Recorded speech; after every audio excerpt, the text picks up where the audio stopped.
Sermão Quase um Cristão, pregado na igreja de St. Mary, Oxford, em 25 de julho de 1741, por John Wesley. O texto base é Atos 26, 28. Então Agripa se dirigiu a Paulo e disse: Por pouco me persuades a me fazer cristão. E muitos há que vão assim tão longe. Desde que a religião cristã está no mundo, tem havido muitos, de todas as épocas e nações, que foram quase persuadidos a serem cristãos.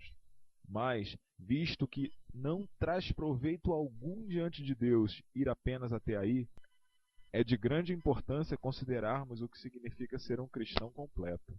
Primeiro, está implícito a honestidade pagã. Ninguém, eu suponho, irá fazer alguma pergunta sobre isso. Especialmente porque, por honestidade pagã, eu quero dizer não apenas o que está recomendado nos escritos de seus filósofos, mas aquilo que os pagãos comuns esperam uns dos outros, e muitos deles atualmente praticam. Através da honestidade pagã, eles foram ensinados que não deveriam ser injustos, levando embora os bens de seu próximo, tanto roubando como furtando, que não deveriam oprimir o pobre, usando distorção em direção a qualquer um, que não deveriam ludibriar ou fraudar o pobre ou o rico, em qualquer que seja o comércio que tiveram, defraudando de homem algum seu direito, e, se possível, não tendo dívidas para com algum deles. Novamente, os pagãos comuns tinham consideração com a verdade e com a justiça, mantendo na abominação os que estavam em perjuro, e que chamaram a Deus para testemunhar uma mentira. Assim como o caluniador do próximo, que falsamente acusou algum homem, atribuindo aos mentirosos voluntariosos, de qualquer espécie, a desgraça da raça humana e as pestes da sociedade. E ainda, existia uma forma de amor e assistência que eles esperavam uns dos outros, sem preconceito, e que se estenderam não apenas àqueles pequenos préstimos de benevolência, que são executados sem qualquer despesa ou trabalho, mas, igualmente, para alimentar o faminto. Se eles tivessem comida de sobra, vestir o desnudo com suas próprias vestimentas supérfluas e, em geral, dando a qualquer que necessitasse aquilo que eles não necessitaram para si mesmos. Assim sendo, resumidamente, a honestidade pagã veio a ser a primeira condição que implica em se ser quase um cristão. Uma segunda coisa implícita é ter uma forma de santidade, aquela santidade que é prescrita do Evangelho de Cristo e que tem a aparência de um cristão verdadeiro, mesmo porque o quase cristão não faz aquilo que o Evangelho proíbe. Ele não toma o nome de Deus em vão, ele abençoa e não amaldiçoa, ele não jura, afinal, mas sua comunicação é sim, sim, não, não. Ele não profana o dia do Senhor, não suporta que ele seja profanado, mesmo por estranhos que estejam em suas reuniões. Ele não apenas evita todo adultério efetivo, fornicação e impurezas, mas todas as palavras, olhares que direta ou indiretamente tende a isso. E mais ainda, toda palavra vã, abstendo-se tanto da difamação quanto da maledicência, fofoca, e de toda a conversa tola e sarcástica, uma espécie de virtude nos preceitos moralistas pagãos. Resumidamente, de toda a conversa que não é boa para o uso da edificação, e que, consequentemente, aflige o Espírito Santo de Deus, por meio do qual nós fomos lacrados para o dia da redenção. Ele se abstém de vinho em excesso, de farra e comilança.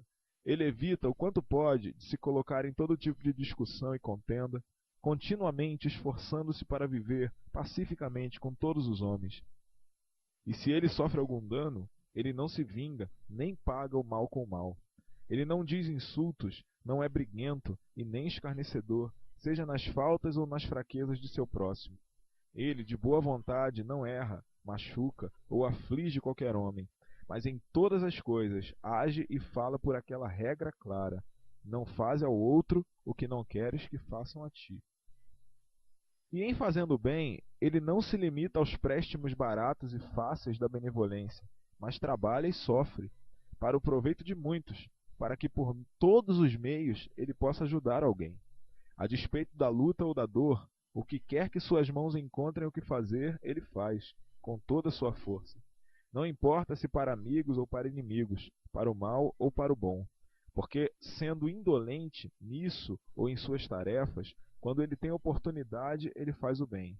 Todas as formas de bem, a todos os homens, para suas almas tanto quanto para os seus corpos. Ele reprova o mal, instrui o ignorante, fortalece o irresoluto, estimula o bom e conforta o aflito. Ele trabalha para acordar aqueles que dormem, para conduzir aqueles que Deus já tem acordado, para a fonte aberta para o pecado e para a impureza, para que possam lavar-se nela e tornar-se limpos, e para encorajar aqueles que são salvos através da fé e adornar o Evangelho de Jesus Cristo em todas as coisas. Ele que tem a aparência de santidade usa também os meios da graça, sim, todos eles, e em todas as oportunidades. Ele constantemente frequenta a casa de Deus, e isto não da maneira como alguns fazem, que vêm à presença do mais alto carregado com ouro e vestuário caro, ou com toda a vaidade ostentosa no se vestir, bem como, por suas cortesias inoportunas, uns para com os outros, ou pela alegria impertinente de seu comportamento, repudiando todas as pretensões infantis que ele forme, tanto quanto para o poder da religiosidade deles. Haveria para Deus ninguém entre nós que não tenha caído na mesma condenação? Que tenha entrado nessa casa e que tenha olhado em volta com todos os sinais da mais apática e descuidada indiferença? Embora algumas vezes possa parecer usar a oração a Deus para suas bênçãos naquilo que esperam, que durante todo o serviço maravilhoso estão dormindo ou reclinados, na postura mais conveniente para isto, ou quando supõem que Deus esteja dormindo, falando uns com os outros ou espiando ao redor, como extremamente isentos de qualquer ocupação? Nem esses podem ser acusados de aparência de santidade. Não. Aquele que tem mesmo isso se comporta com seriedade e atenção em todas as partes do serviço solene, mas, especialmente quando ele vem à mesa do Senhor, não é um comportamento leviano e descuidado, mas com aparência, gestos e conduta, que falam nada mais do que Deus, seja misericordioso comigo, que sou um pecador. Para isso, se acrescentarmos o uso constante da oração familiar por aqueles que são os chefes das famílias e reservando um tempo para os endereçamentos privados a Deus, com uma seriedade diária de comportamento, ele que uniformemente pratica essa religião exterior tem a aparência de santidade, necessitando de apenas uma coisa, com o objetivo de ser quase cristão: a sinceridade. Por sinceridade, eu quero dizer um princípio religioso real e interno, de onde essas ações exteriores fluem. E realmente, se nós não temos isso, nós não temos a honestidade pagã. Não, nem tanto dela, como para responder à discussão do poeta epicurista, dado aos prazeres da vida. Mesmo esse pobre patife, em seus intervalos de sobriedade, é capaz de testificar que os homens de bem evitam o pecado de amar a proibidade, os homens perniciosos, o pecado do medo da punição. Assim sendo, se algum homem deixa de praticar o mal para evitar a punição, a perda de seus amigos, seu ganho ou sua reputação, deveria, igualmente, fazer sempre o bem, usando de todos os meios da graça. Ainda assim, mesmo não praticando o mal e fazendo sempre o bem, não é possível assegurar que esse homem é mesmo quase um cristão, porque se ele não tiver princípio melhor em seu coração, ele será apenas um hipócrita. Sinceridade, por conseguinte, está necessariamente comprometida em ser um quase cristão.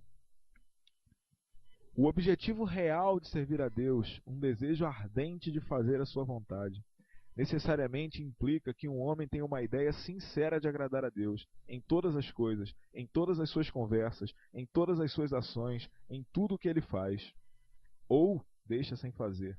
Esse objetivo, se algum homem for quase cristão, segue através de todo o teor da sua vida. Esse é o princípio propulsor em fazer o bem e abster-se do mal, e usando as ordenanças de Deus.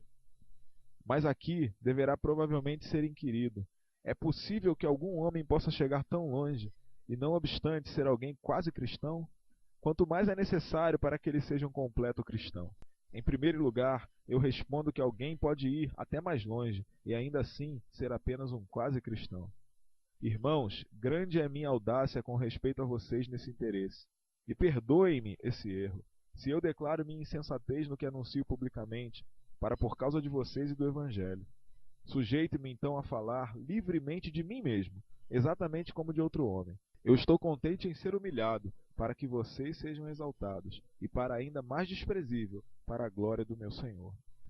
Eu tenho ido assim, tão longe, por muitos anos, como muitos desses lugares podem testificar, usando diligência para evitar todo mal e ter uma consciência isenta da ofensa, resgatando o tempo e em toda a oportunidade, fazendo todo o bem a todos os homens, constantemente e cuidadosamente, usando todos os meios públicos e todos os meios privados da graça, esforçando-me na busca de uma sinceridade firme de comportamento, todo o tempo e em todos os lugares, e Deus é meu testemunho diante de quem eu permaneço, fazendo tudo isso com sinceridade, tendo um desígnio real de servir a Deus, um desejo ardente de fazer todas as suas vontades, para agradar a Ele que tem me chamado para lutar uma boa luta e para assegurar a vida eterna.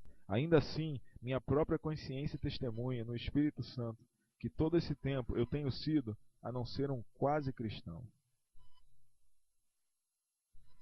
Se for inquirido, o que é mais necessário, além disso, para que seja um cristão completo?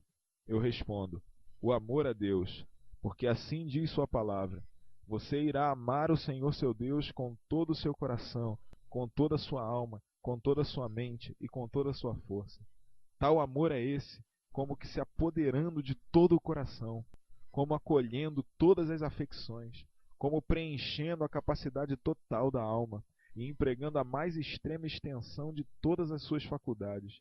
Ele que assim ama o Senhor seu Deus, seu espírito continuamente regozija-se em Deus, seu Salvador. Seu deleite está no Senhor, seu Senhor e seu tudo, a quem em tudo dá graças. Todo o seu desejo está no Senhor e para a lembrança do seu nome. Seu coração está sempre clamando: quem mais eu tenho no céu a não ser a ti? E não há ninguém sobre a terra que eu deseje além de ti. Realmente, o que mais ele deve desejar além de Deus? Não o mundo ou as coisas do mundo, porque ele está crucificado para o mundo e o mundo crucificado para ele. Ele está crucificado para o desejo da carne, o desejo do olho e o orgulho da vida. Sim, ele está morto para o orgulho de toda sorte, porque o amor não se ensoberbece. Mas ele que habita no amor, habita em Deus, e Deus nele. É menos do que nada para seus próprios olhos.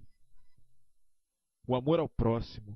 Para isso diz nosso Senhor nas seguintes palavras: deves amar o teu próximo como a ti mesmo. Se algum homem perguntar: quem é o meu próximo? Nós respondemos: todos os homens do mundo, todos os filhos dele, que é o Pai de todos os espíritos de toda a carne. Nem nós podemos excluir nossos inimigos, ou os inimigos de Deus e suas próprias almas. Mas todo cristão ama esses também, como a si mesmo, sim, como Cristo nos amou. Ele que gostaria de entender mais completamente que espécie de amor é esse, podemos considerar a descrição de Paulo sobre ele. O amor é paciente e benigno. O amor não arde em ciúmes ou inveja, e não se ufana. O amor não se ensoberbece, mas faz aquele que ama o menor, o servo de todos. Não se conduz inconvenientemente, mas torna-se todas as coisas para todos os homens. Não procura seu interesse, mas o que é bom dos outros, para que eles possam ser salvos. Não se exaspera, ele atira fora a ira. Não se ressente do mal, ele não se alegra com a injustiça, mas regozija-se na verdade. Ele protege todas as coisas, acredita em todas as coisas, espera todas as coisas, suporta todas as coisas. Existe ainda uma coisa mais que pode ser separadamente considerada, embora ela não possa atualmente ser separada da precedente, na qual está subentendido ser um cristão completo, e que é o alicerce de todas elas, mesmo da fé. Todo aquele, diz um amado discípulo, que acredita que é nascido de Deus, para tantos quantos o receberam, deu o poder de se tornarem filhos de Deus, até mesmo aqueles que acreditam em seu nome. E essa é a vitória que supera o mundo, mesmo a nossa fé. Sim, nosso Senhor declara: ele que acredita no Filho tem a vida eterna, e não é condenado, mas passa da morte para a vida. Mas que homem algum iluda a sua própria alma. Deve ser notado diligentemente que a fé, a qual não conduz ao arrependimento, ao amor e todas as boas obras, não é aquela fé viva e justa, mas é a fé morta e diabólica. Porque mesmo os demônios acreditam que Cristo tenha nascido de uma virgem, que ele forjou todas as formas de milagres, declarando a si mesmo verdadeiramente Deus. que por nossa causa ele sofreu a maioria das dores da morte, para nos redimir da morte eterna, e que ele se ergueu no terceiro dia, que ele ascendeu aos céus e senta-se à direita do Pai, e que no fim dos tempos voltará para julgar os vivos e os mortos. Esses artigos de nossa fé, eles acreditam, e igualmente em tudo o que está escrito no Velho e no Novo Testamento. Mas ainda, apesar de terem toda essa fé, ainda assim, eles não são mais nada do que demônios. Eles permanecem ainda na condição abominável deles, necessitados da verdadeira fé cristã. A fé cristã, correta e verdadeira, para usar as palavras de nossa própria igreja, não é aquela que nos faz acreditar nas Escrituras Sagradas e nos artigos de nossa fé como verdadeiros, mas é aquela que, além disso, nos traz a confiança e segurança de sermos salvos da condenação eterna através de Cristo. Essa é a verdadeira crença e confiança, a qual o homem tem em Deus, a de que, pelos méritos de Cristo, seus pecados foram perdoados, que ele está reconciliado para o favor de Deus, a respeito de quem ele segue com o coração afetuoso para obedecer os seus mandamentos. Agora, quem quer que tenha essa fé, que purifica o coração pelo poder de Deus que habita nele, do orgulho, da ira, do desejo, de toda a iniquidade, de toda a impureza da carne e espírito, e que o preenche com um amor mais forte que a morte, tanto para com Deus como para com toda a humanidade, amor que realiza as boas obras de Deus, glorificando para despender-se e consumir-se por todos os seres humanos, e que suporta com alegria não apenas a repreensão de Cristo, que o homem escarneceu, desprezou e odiou, acima de todos os homens, mas tudo quanto a sabedoria de Deus permita a malícia dos homens ou dos demônios impor. Quem quer que tenha essa fé operando assim, por amor, não é alguém que é quase, mas é alguém que é um cristão completo. Mas quais são os testemunhos vivos dessas coisas? Eu imploro a vocês, irmãos, como na presença desse Deus, diante de quem inferno e destruição estão sem cobertura, quanto mais os corações dos filhos dos homens, que cada um de vocês possa perguntar a seu próprio coração: eu faço parte desse número? Eu tenho praticado justiça, misericórdia, verdade e mesmo as regras que a honestidade pagã requer? Se for assim, eu tenho o perfil verdadeiro de um cristão? A aparência da santidade? Eu me abstenho do mal, de tudo que é proibido nas palavras escritas de Deus? Eu realizo tudo que está ao alcance das minhas mãos com todas as minhas forças? Eu seriamente uso as ordenanças de Deus em todas as oportunidades? E tudo isso é feito com um desígnio e desejo mais sinceros para agradar a Deus em todas as coisas. Existem muitos de vocês conscientes de que vocês nunca chegaram tão longe, que vocês não têm sido nem mesmo quase cristãos, que vocês não têm chegado ao modelo da honestidade pagã, pelo menos não para a aparência da santidade cristã. Muito menos, Deus tem visto sinceridade em vocês, o objetivo real de agradá-lo em todas as coisas. Vocês nunca pretenderam, a esse tanto, devotar todas as suas palavras, obras, seus trabalhos, estudos, diversões para a glória dele. Vocês nem mesmo designaram ou desejaram que o que quer que vocês façam seja feito em nome do Senhor Jesus, e que, como tal, constitua-se em um sacrifício espiritual aceitável para Deus através de Cristo. Mas, supondo que vocês tenham conseguido isso, os bons objetivos e desejos fazem você um cristão? De maneira alguma, a menos que eles sejam trazidos para os bons efeitos. O inferno é assoalho, diz alguém, com boas intenções. A grande questão de todas, então, ainda permanece. Tem o amor a Deus espalhado-se para fora dos seus corações? Vocês têm clamado alto, meu Deus e meu tudo? Vocês desejam alguma coisa a não ser Ele? Vocês estão felizes em Deus? Ele é a glória de vocês e seu deleite e sua coroa de regozijo? E esse mandamento está escrito em seus corações, que ele que ama a Deus deve amar também ao seu irmão? E vocês amam a seu próximo como a si mesmos? Vocês então amam todos os homens, mesmo os inimigos e os inimigos de Deus, como as suas próprias almas? Como Cristo tem amado vocês? Sim, vocês acreditam que Cristo os amou e deu a si mesmo por vocês? Vocês têm fé no sangue dele? Acreditam que o Cordeiro de Deus tirou fora os seus pecados e os jogou como uma pedra dentro das profundezas do mar? Que ele tem apagado os manuscritos que havia contra vocês, tirando-os fora do caminho, pregando-os na sua cruz? Vocês têm realmente a redenção através de seu sangue, mesmo a remissão dos seus pecados? E seu Espírito tem sido testemunho com o Espírito de vocês de que vocês são filhos de Deus? Deus e Pai de nosso Senhor Jesus Cristo, e que agora se situa no meio de nós, sabe que se algum homem morrer sem essa fé e esse amor, melhor seria para ele nunca ter nascido. Acorda então, tu que dormes, e clama pelo teu Deus, chama-o enquanto ele ainda pode ser encontrado, que ele não tenha descanso até que faça sua santidade passar diante de ti, até que proclame em ti o nome do Senhor. O Senhor Deus, misericordioso e gracioso, longânime e abundante na santidade e verdade, mantendo misericórdia por ti, perdoando a iniquidade, a transgressão e o pecado. Não deixa homem algum te persuadir por meio das palavras vãs e descansar um pouco daquele prêmio do teu grande chamado.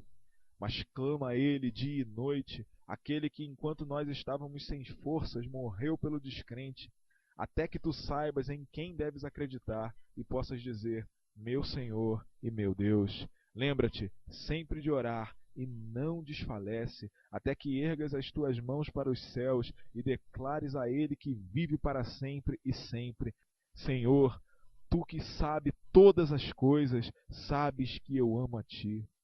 Que possamos todos assim experimentar o que é ser não apenas um quase cristão, mas um cristão completo, estando justificados gratuitamente por sua graça, através da redenção que está em Jesus, sabendo que nós temos paz com Deus por meio de Jesus Cristo, regozijando-nos na esperança da glória de Deus e tendo o amor de Deus espalhado por todos os lados em nossos corações pelo Espírito Santo dado a nós.